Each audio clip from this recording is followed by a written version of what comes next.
Now I know what you're thinking. Am I about to watch a talking bird talk about a movie about talking birds? If you can handle it, then yes. If not, then that's okay too. If you somehow didn't pick up on this entire thing going on right here, I love birds! I love to do bird watching as a hobby. I'm a biology major. I've taken classes in ornithology. So I'm really hoping for it to become part of my career. And I'm also hoping my future employers don't see this. Anyways, you can most certainly count on my qualifications. Do not trust this creature. Her research is not perfect, and some things are accentuated for comedy reasons. To overanalyze this piece of media intended for children. It was made by adults, and adults make decisions. RIO was released by Blue Sky Studios in the spring of 2011 and met with generally positive reviews. I don't think people liked it as much as Ice Age for sure, but for many, it was still a beloved staple of the early 2010s, like getting your nipples pierced at Claire's. Shoutouts to Angry Birds RIO, which I could have sworn was lost media until I just looked it up and found a version I could play in my browser. So it was me. I'm the one who found it. So did I hyperfixate on this movie as a child? No. I was 7 years old and still having my dinosaur phase, and I saw it once in theaters and never saw it again. My household was not a RIO household, it was an Ice Age household. I don't know why it couldn't have been both, but that's just how things played out. Life when you're a kid is so weird, and I feel like there's a lot of things that if I had the chance to watch again or get on DVD, I would have absolutely adored. So I guess this video is another attempt at reconciling something from my past, but I'll try to keep it short this time. The movie follows an orphan Spix's macaw who tumbles out of a pet smuggling truck in Minnesota and is taken in by a little girl named Linda. She then names this pitiful creature Tyler Blue Gunderson, which is definitely a name. Anyways, fast forward 15 years, they grow up together and become best buddies. All is well in their peaceful lives until a kooky scientist named Tulio tells Linda that her macaw is actually the last male of his kind and needs to be captive bred in RIO with the only remaining female to save their entire species. I don't think he's a very good scientist, but we'll get to that later. They fly down to Brazil and soon arrive at the care facility. Blue meets Jewel in her enclosure, and they don't particularly get along. Since she's a Untamed parrot and he's tamed, she pretty much calls him a kitty pet and tells him to fuck off. But later that night, wildlife smugglers suddenly infiltrate the facility and capture both of them, chaining them together.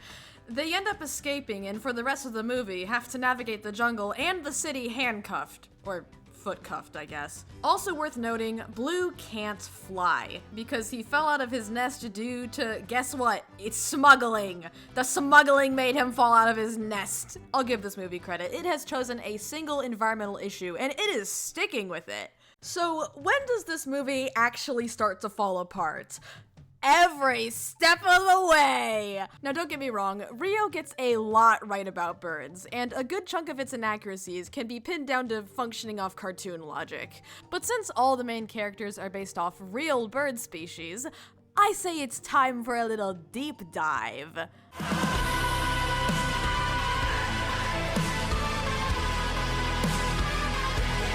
So 175 million years ago, there were these things called theropods that would essentially— wait, hold on, sorry. That might be kind of long. Oh, okay, here we go. As you may or may not know, the plot of RIO is based off the real-life conservation story of the critically endangered Spix's macaw. These birds actually don't live in the Amazon. Instead, they used to live in a biome of dry Brazilian forest. But wouldn't you know, everything gets ruined after colonization. Habitat loss from logging and agriculture completely devastated their numbers. So not only were their trees gone, but their eggs would be eaten by all sorts of invasive mammals, one of which are actually marmoset monkeys, who might look a little bit familiar. At first I was kind of confused why the birds and the monkeys hated each other so much, but it was generational trauma the whole time. Spixes were also unfortunately in high demand for illegal trade throughout the centuries, so there's another thing the movie got right. Also, I'm sure you noticed I said used to live. Yeah. In 2019, there was a sudden influx of articles along the lines of, the birds from Rio are extinct now. And before you freak out, they're not actually extinct. They're extinct in the wild. There is still a captive population. They're fine. Sort of. Because the initial breeding population of these birds was so small and also consisted of related individuals, their genetic diversity isn't doing too great. This makes them susceptible to a lot of harmful traits that impacts their likelihood of survival. For example, laying eggs that only hatch 10% of the time. Those statistics aren't the best. But what does this mean for Blue and Jewel, my gleeby-deeby comfort characters? It means if they're truly the last mating pair of their species, inbreeding is inevitable and their family is doomed to suffer the consequences. Did you ever consider that? Like, what happens next? No! Because before their kids asked about the birds and the bees and they all simultaneously realize their unspeakable fates, they conveniently discover a thriving new population of macaws in the sequel. It's almost as if they knew this was an uncomfortable implication that needed to be resolved as soon as possible. Congratulations, Blue Sky, you avoided inbreeding for the second time. Yeah.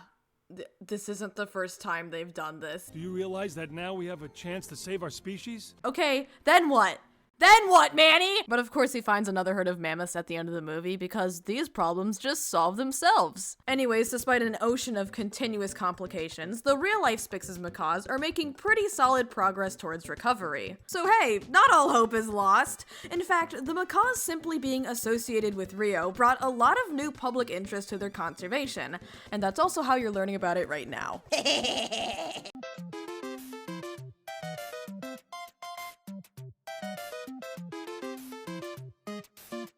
But hearing about all this professionalism is really making me wonder, how well does Dr. Tulio, with his PhD in ornithology, go about his own conservation projects? Well, by being an absolute disgrace to the scientific method itself. It goes without saying that this man is a walking health code violation.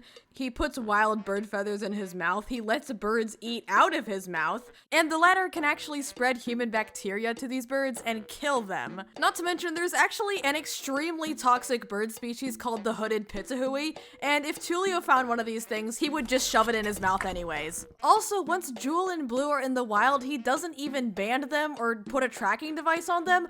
Those are the last two of the species, and you're not gonna keep track of them?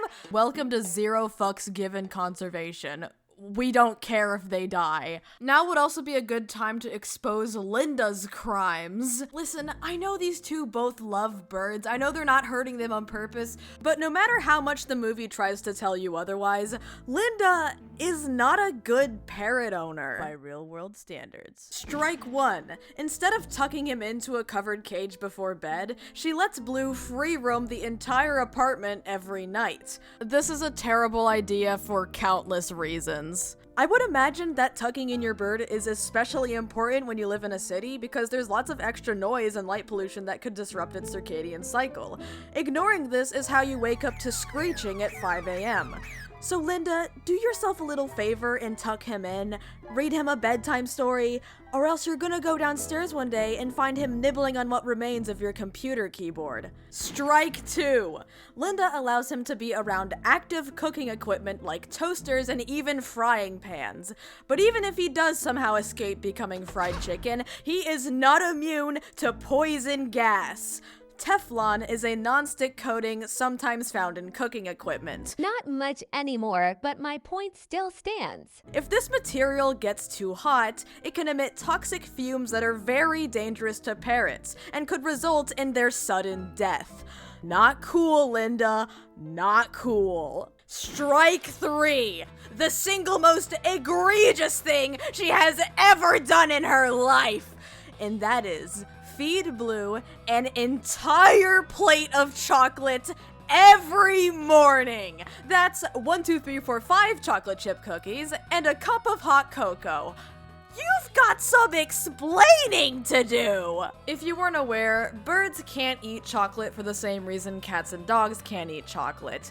None of them can digest theobromine. So unless I suck at math, that entire entree would be 42 grams of chocolate. Although this amount wouldn't kill him instantly, it would in fact lead to vomiting, diarrhea, muscular tremors, high heart rate, restlessness and hyperactivity, and seizures and loss of consciousness. You might as well be feeding him thumbtacks, and honestly I think that would be the more humane thing to do because it would kill him faster. It can also be gathered from a few throwaway lines that on top of the chocolate, Linda feeds him blue cheese with sprinkles on it. And guess what? Fermented cheese is bad for birds. It's honestly a miracle he hasn't turned into a black hole yet. And don't even get me started on the toothpaste, because that is not only extremely toxic to parrots, but why is he even using toothpaste? He doesn't have any teeth, Linda! Is it hot? I think I'm sweating.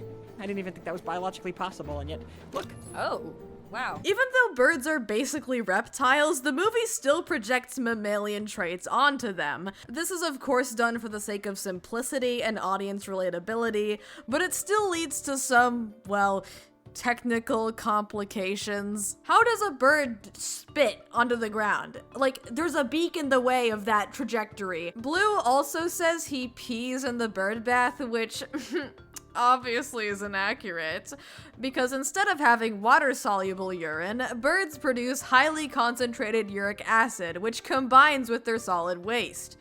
So he shits the bath too? Plus, I'm not sure why the parrots only have 3 toes when in real life they're supposed to have 4. Probably just a style choice again. But since parrots use their feet to grab onto objects, that's functionally like missing a finger. This also results in a weird continuity error where Linda has a painting with 4-toed footprints on her fridge, which technically don't belong to Blue. So we just don't know whose feet these are. Anyways, I liked seeing Blue use his beak to open up latches or help him climb, and the feather rigging was also a really nice detail, especially when they prickled up around his neck. The effort from the animators really shines here, and they definitely did their research. They just so happen to be artists and not licensed scientists, which I don't think you can criticize them for. But do you know who I can criticize? Rafael the toucan. Why? Well, let's just say he's not the romantic lovebird we all once thought he was. At the 40-minute mark, we're introduced to Rafael through his rambunctious fledglings, who are caught trying to rip Blue and Jewel to shreds. He steps in and breaks up the antics, before casually saying, "Kids, 17 of them, and one on the way." 17?! First of all, real Toko toucans have a clutch size of 2 to 4 eggs, so you've already lost me. Secondly, juvenile toucans look like this. They lack the same markings on their bill the adults have, and these proportions make them look even cuter than the film. But that's not what we're investigating. What we're investigating is the relationship between him and his wife. This is Rafael's wife, Eva. One of the first things you may notice besides her overtly feminized build is the fact that she does not look like him. In fact, what the film never states is that she is an entirely different species from her husband. She is a keel-billed toucan, and as far as I know, toucans don't hybridize. Even if they did, these two species in particular don't overlap in range, so they would never even meet in the wild. So explain this to me. How do they have so many kids? Regardless of their species and compatibility, a single pairing in the wild cannot produce this many offspring. But the more pressing question is, how do all 17 of them only resemble their father? There is only one explanation. Rafael was an unfaithful husband. According to our logic from earlier, he's gotten with at least 4 other female Toko toucans in this spring alone. No wonder he's scared to death of his wife. He's scared she's gonna find out. This is even more disgraceful when you realize that toucans are monogamous and they usually mate for life. I guess going to Carnival didn't always mean going to Carnival. Eva, I hope you grind this man into Fruit Loops. Or maybe you could consider polyamory. Actually, I don't know how any of this works. Not my fault you got cancelled. Cancelled? Oh, nobody cancels Nigel. Is anybody surprised that Nigel was my favorite character? No, because I'm predictable. Nigel is a dastardly cockatoo, and he's the main villain of this movie. He used to be a Brazilian TV superstar until one day his role was replaced. Now washed up and full of spite, his sole bitter intention in life is making every bird in Brazil as ugly as him, which we can only assume means disfiguring or killing them. But that's not all. Nigel goes about his evil misdeeds with style. He is such an extra villain, both when it comes to his cruelty and putting on a show. There's this one scene where he intimidates the monkeys to do his bidding. He drags one up in the air and then casually initiates conversation while the monkey is scrambling in the sky, pleading for his life. Save me! Save me! Oh, well that's a thought, yeah. I actually found a behind-the-scenes feature showcasing interviews with the lead animators, and as you can see, Blue's animator has some pretty reasonable items around his office. Seems to be a family man. And then you look at Nigel's animator, whose office is just full of Nigel. The sheer enthusiasm imbued into this character absolutely shows in the finished film. How delightful is that? Anyways, I got a little ahead of myself. Let's take a closer look at his species. Sulfur-crested cockatoos are pretty infamous for being troublemakers in the wild. In Australia, they've learned how to open garbage bins, they piss off other animals for fun, and just get up to general mischief. As pets, they also have a reputation of screaming a lot. But like all birds, they're just very social and need a lot of attention. So despite what Nigel says about being a bird murderer, cockatoos seem to be assholes at worst. But on that note, he is shown to eat a chicken drumstick and one of the smugglers calls him a cannibal. Rude. Although they do primarily eat seeds, many parrots are omnivores, and I did find footage of wild cockatoos eating some sort of unidentified meat object, so it's possible, but not cannibalism. Although he would most definitely endorse it. Next on the topic of birds eating other birds, you thought I was done with Rafael? Think again! Many species of toucans will actually raid nests and eat the eggs of other birds, as well as straight up hunting and eating parrots during the breeding season. So what I'm saying is, Rafael isn't only unfaithful, but he could have killed and eaten his friends if he felt like it.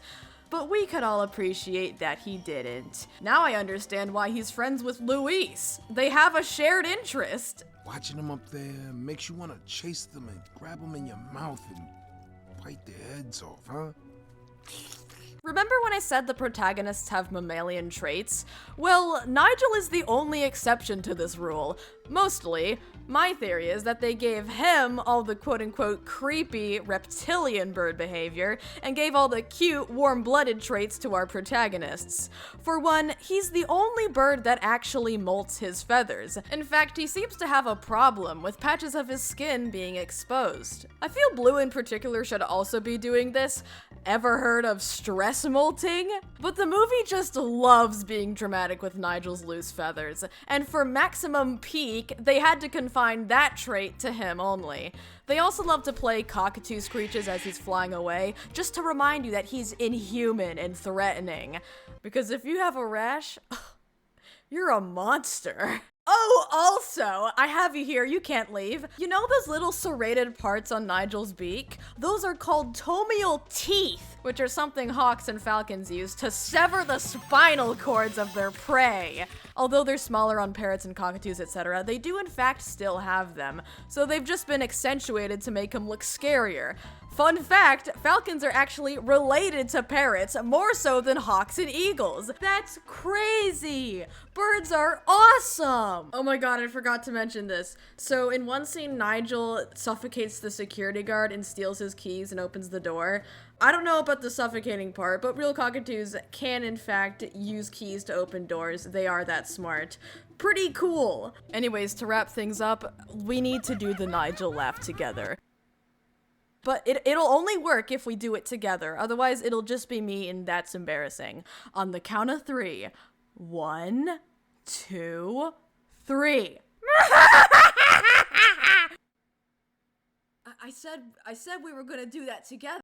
Now, I know I didn't talk about Rio 2 a whole lot because I unfortunately ran out of time, but they did have something really cool. When the gang arrives in the Amazon, we see Spix's macaws perched on the sides of clay banks eating their deposits. Clay eating is a well-known behavior of scarlet macaws and a ton of other parrots. They do this to help neutralize toxins from the plants they eat. They even say it's good for their digestion in the movie. But besides having background characters cameo as native species, that's about as educational as this movie got. As said earlier, Pedro is a red-crested cardinal, and he is native to Brazil.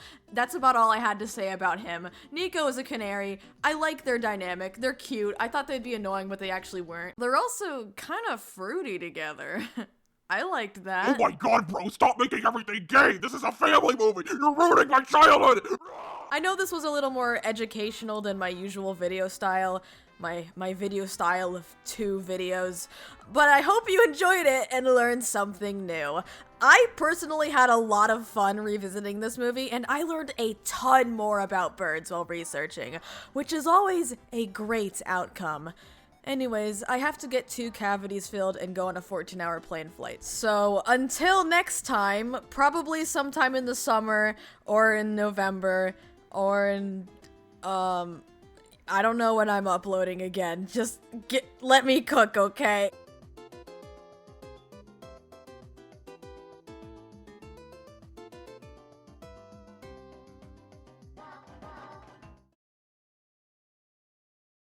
What are